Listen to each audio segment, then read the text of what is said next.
ছোট ছোট শিগগিরই আয়। অনি, ঋতু, কে কোথায় আছো? তাড়াতাড়ি এসো। ও শুনছো, পারমিতার অপারেশন ভালোভাবে হয়ে গেছে গো। অপারেশন সাকসেসফুল হয়েছে? কি বলছো? বিপদ কেটে গেছে। আমাদের ঘরের লক্ষ্মীকে ঈশ্বর ফিরিয়ে দিয়েছেন। মা ঠিক হয়ে গেছে, মা ভালো হয়ে গেছে। দেখেছিস, আমরা গডের কাছে প্রে করেছি বলে ভালোন্ডি ঠিক হয়ে গেছে, তাই না ঠাক? হ্যাঁ দিদি ভাই, একদম ঠিক কথা বলেছ। তোমরা ঠাকুরের কাছে প্রার্থনা করেছিলে বলেই তো ঠাকুর তোমাদের কথা শুনেছেন, তোমাদের মা ভালো হয়ে গেছে। সত্যি এ কটা দিন প্রত্যেকটা মুহূর্ত এত টেনশনের মধ্যে কেটেছে না।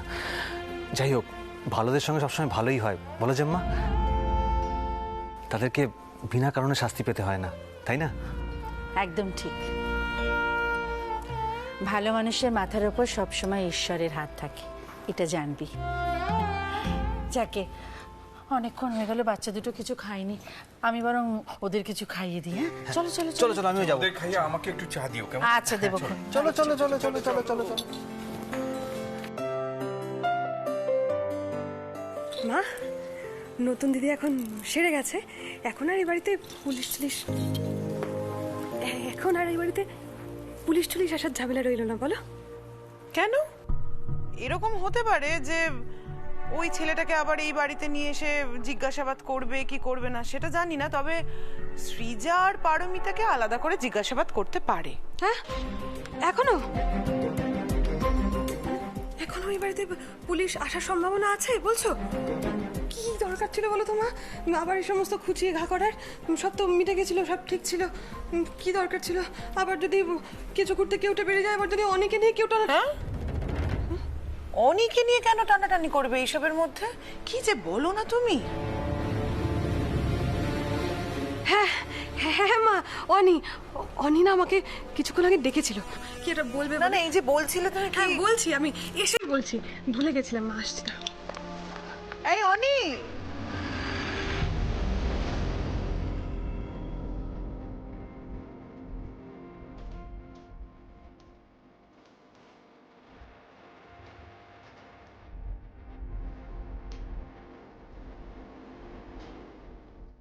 অনিকে নিয়ে কেন টানাটানি করবে বলছে ঋতু? কি যে বলে না মেয়েটা, কি জানি বাবা। এই ছোট, একটু এদিকে আয় তো। হ্যাঁ দিদি, আসছে আসছে।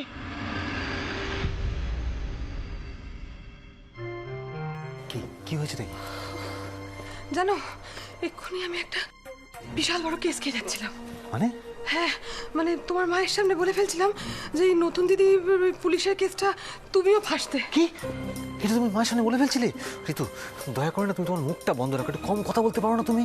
আমাকে এমনি করে কেন বলছো বলো তো? কারণ আমি জানি আমি ফাঁসবো না।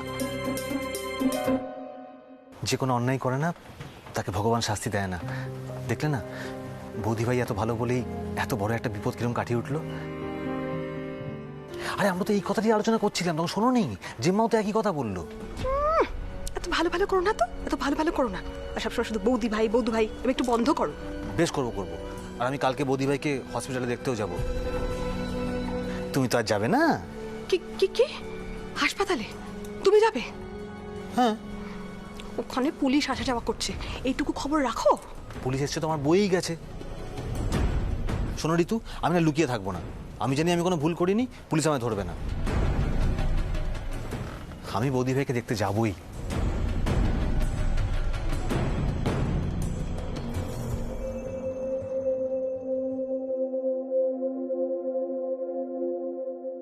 একটু জল দেবে, একটু জল দেবে।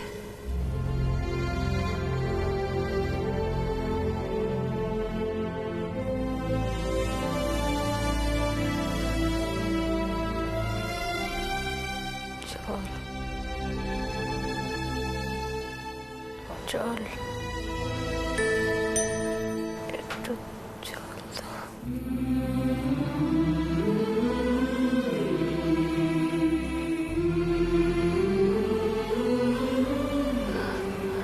একটু জল খাবো।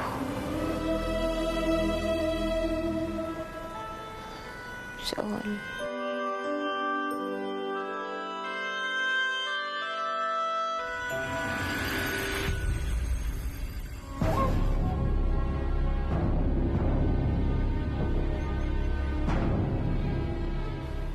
জল খাবো। জল। ম্যামের সেন্স ফিরেছে, উনি জল চাইছেন। নার্স তো ভেতরেই আছে, জল দিচ্ছে না কেন?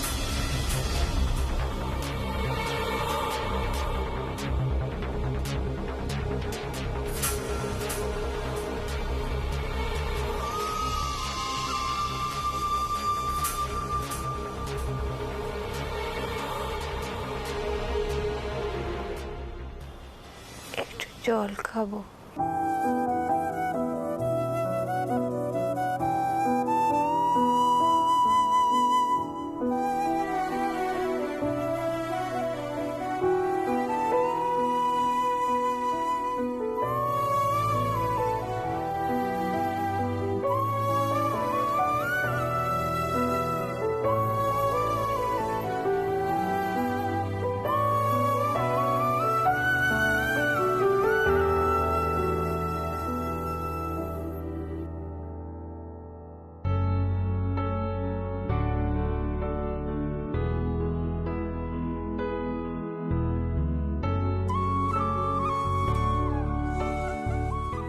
জল খাবো।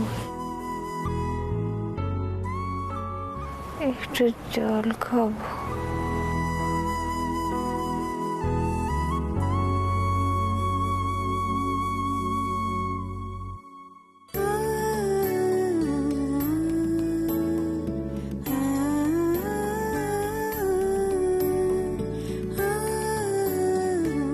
একটু জল।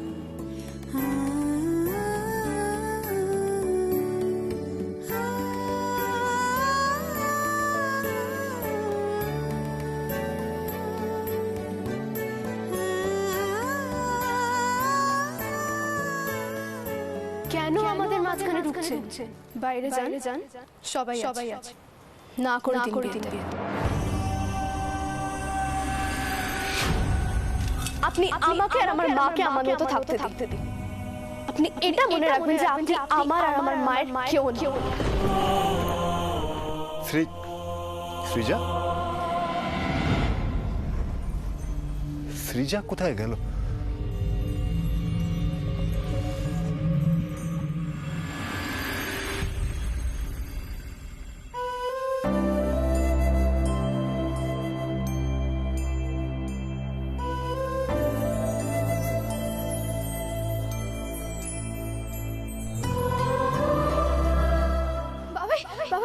আমার ব্লাড গ্রুপ যদি মিলে যায়, আমি তো ম্যামকে ব্লাড দিতে পারবো। বলো, টেস্ট করতে বলো না বাবাই ওদের, প্লিজ বলো ওদের টেস্ট করতে। বাবাই প্লিজ বলো।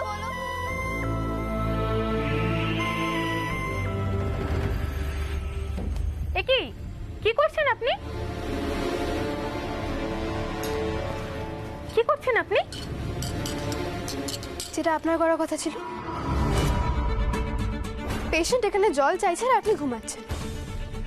আমি মোটেও ঘুমোইনি। আপনি যান, বাইরে যান এখন। একদম মিথ্যা কথা বলবেন না। আপনার ডিউটি পেশেন্টের টেক কেয়ার করার, আপনি কি করছেন? ঘুমাচ্ছেন। কথাটা আমি ম্যানেজমেন্টকে জানাবো? নিজে অন্যায় করে আমাকেই বলছেন। সৃজা, চুপ করো, আস্তে। এখানে এত জোরে কথা বলতে নেই সোনা। চলো আমরা বাড়ি যাই, এসো। না বাবাই, তুমি দয়া করে ওনাকে বলে দাও নিজের কাজটা ঠিক করে করতে। আমার মায়ের যদি কিছু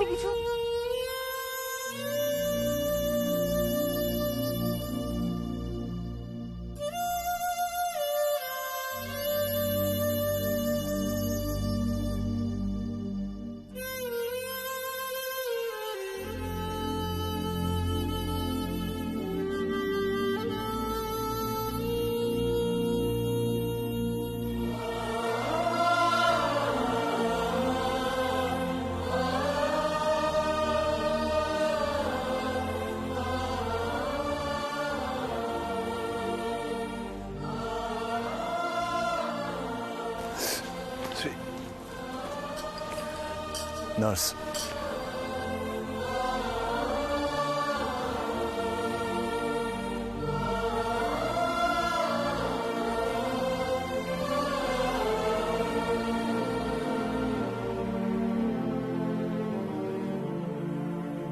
সৃজা পারমিতাকে মা বলে ডাকলো?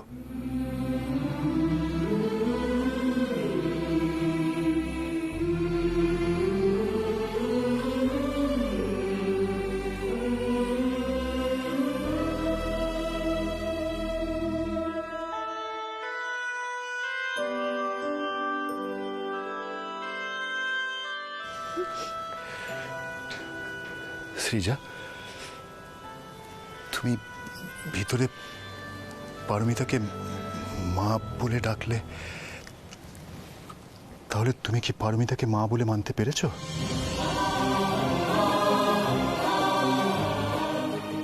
ওনার প্রতি তোমার মনের মধ্যে আর কোনো অভিমান, রাগ এসব নেই তো? হ্যাঁ বাবাই, আমার খুব কষ্ট হচ্ছে। আমার জন্য পারমিতা ম্যামের এত বড় একটা বিপদ হয়ে গেল।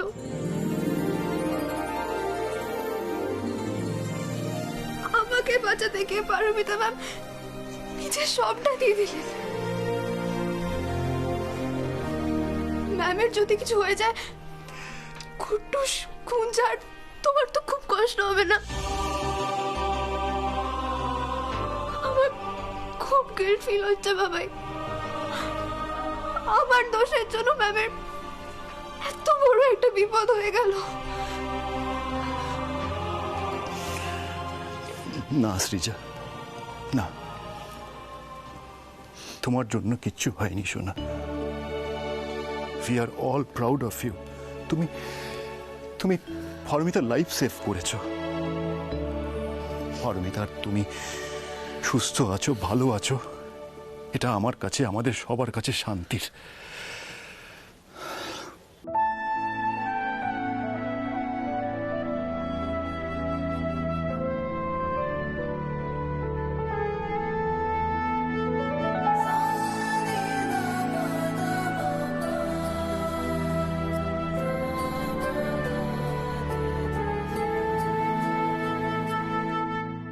কুট্টুসের মায়ের আমি কিছু হতে দিতে পারতাম না বাবাই। মা হারানোর কষ্ট কি সেটা আমি জানি। আর গুঞ্জাও তো ম্যামকে ভালো আন্টি বলে মায়ের মতনই ট্রিট করে, বলো। আমি গুঞ্জাকে দ্বিতীয়বার মা হারানোর কষ্টটা কোনো মতেই দিতে পারতাম না।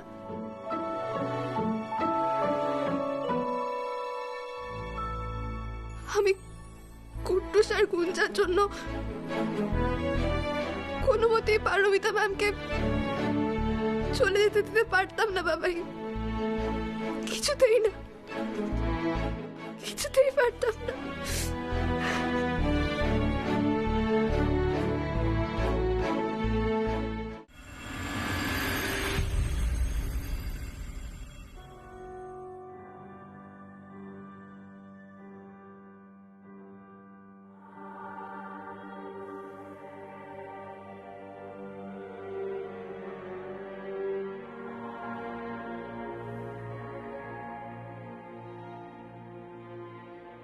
কোনো অসুবিধা হচ্ছে না তো? না। ঠিক আছে, আমি এই ওষুধগুলো লিখে দিচ্ছি, এগুলো খেলে আপনি ঠিক হয়ে যাবেন। ডাক্তারবাবু, আমি তো এখন আগের থেকে অনেকটা ভালো আছি, আমাকে এবার বাড়ি যেতে দিন। দেখুন, আমার বাড়িতে ছোট ছোট দুটো ছেলে মেয়ে রয়েছে, তারা আমাকে না দেখতে পেয়ে খুব কান্নাকাটি করবে নিশ্চয়ই। আমাকে এবার ছুটিটা দিয়ে দিন ডাক্তারবাবু। আপনার আর এক মেয়ে তো এখানেই ছিল, আপনি এখানে আসা থেকে এখনো পর্যন্ত বাড়ি যায়নি। আর আপনাকে ব্লাড দিয়ে বাঁচালো সেই মেয়েই। সৃজা,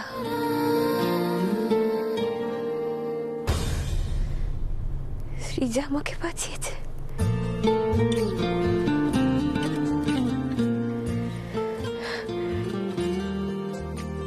সৃজা,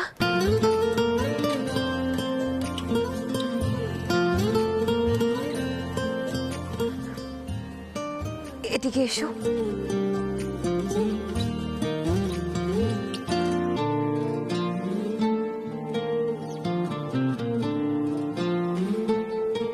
জানেন ডাক্তারবাবু, আমি এতদিন ভাবতাম আমার এই মেয়ে নিজের খেয়াল রাখতে পারে, নিজেকে সামলাতে পারে, কিন্তু ও যে আমাকেও এভাবে সামলে নেবে আমি ভাবতেও পারিনি।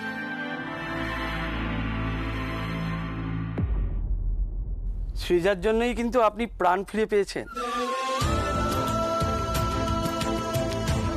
আপনার এ নেগেটিভ ব্লাডের দরকার ছিল, আমরা সেটা অ্যারেঞ্জ করতে পারিনি। আপনার পরিবারও অ্যারেঞ্জ করতে পারেনি, তখন আপনার মেয়ে সৃজাই এগিয়ে এসেছিল। তোমার কাছে রইল রাখা অনেক দিনের জমতে থাকা মনের কথার স্বাদ, আজকে জোটে তোমায় যদি একটা গোটা গঙ্গা নদী। এরকম ভাবেই মায়ের খেয়াল রেখো, কেমন? অনুবাদ।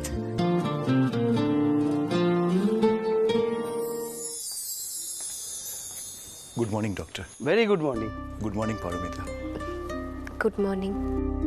ডক্টর, এখন পারমিতা কেমন আছেন? অনেকটাই ভালো, উনি বাড়ি যেতে চাইছেন। ওকে। ওনাকে কাল ডিসচার্জ করে দিচ্ছি, আপনি সমস্ত ফর্মালিটিস কমপ্লিট করে রাখবেন। Sure, and thank you so much doctor. Thank you. Welcome. Babai, আমি একটু আসছি। সৃজা, তুমি কোথাও যেও না প্লিজ, তুমি এখানেই থাকো। আমি এখনই আসছি।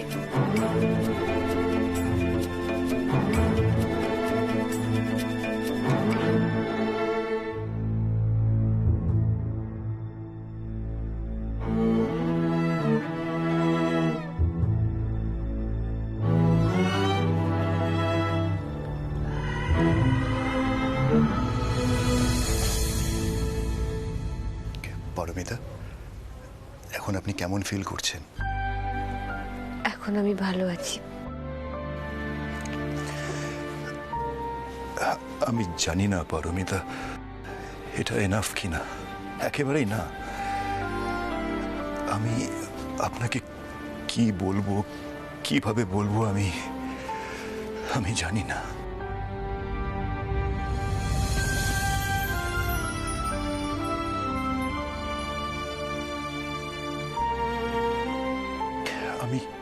আমি আমার মাথায় কিছুই আসছে না।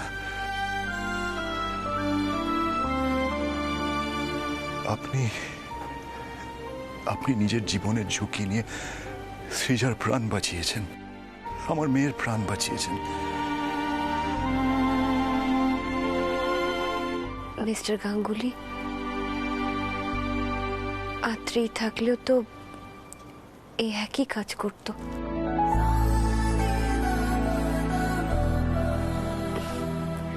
সব মায়েরাই তাদের সন্তানের জন্য জীবনের ঝুঁকি নিতে পারে mister Ganguly.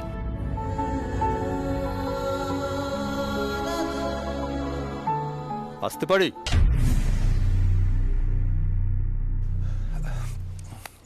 Yes, please come, please.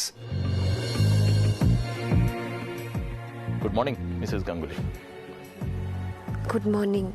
আসলে আপনার স্টেটমেন্টটা নেওয়া বাকি ছিল, তো শুনলাম আজকে আপনার কন্ডিশন একটু বেটার, তো এখন যদি। হ্যাঁ হ্যাঁ, নিশ্চয়ই নিতে পারেন। Thank you. বাবাই দেখো, ম্যামকে কে দেখতে এসেছে। এসো অনিকাকে।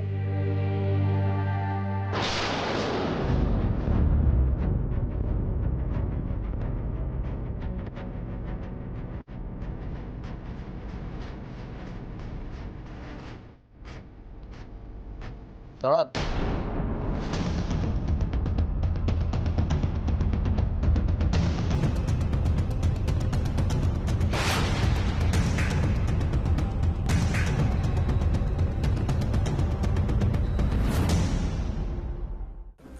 স্যার, আমি সত্যি কিছু জানি না, মানে বিশ্বাস করুন আমি সত্যি কথা বলছি আপনাকে, আমি এইসব ব্যাপারে কিছু জানি না স্যার। মা কালী দিব্যা, আমি জানি না স্যার কিছু।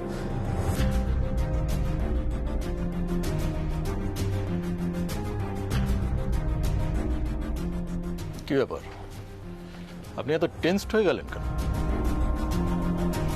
কি জানেন না আপনি, আর কি বা করবেন?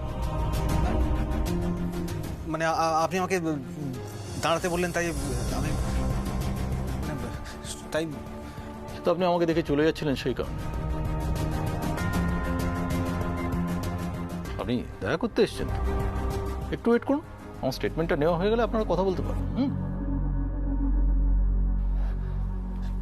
হ্যাঁ, আমি তো দেখা করতে এসেছি। আমি সেটাই বলছিলাম যে আপনি স্টেটমেন্ট নেবেন, সেখানে আমার থাকাটা উচিত কি উচিত না আমি তো নো প্রবলেম, আপনারা তো ফ্যামিলি মেম্বার, থাকতে পারেন। ঠিক আছে। হ্যাঁ, মিসেস গাঙ্গুলি, আপনি সেদিনের ইনসিডেন্টটা আমাকে একটু ডিটেলে ন্যারেট করবেন? হ্যাঁ অফিসার, আমি কুট্টুস আর গুঞ্জাকে স্কুল থেকে আনতে গিয়েছিলাম। তারপর আমাকে সৃজাকে একটু ফোন করতে হয়। তখনই আমার মনে হয় যে সৃজা কোনো বিপদে আছে। সেখানে ওই ফোনেই আমি শুনতে পাই একটা মাইকের আওয়াজ। সেখানে অ্যানাউন্স করা হচ্ছিল চণ্ডীতলা মাঠ রাজারহাট বলে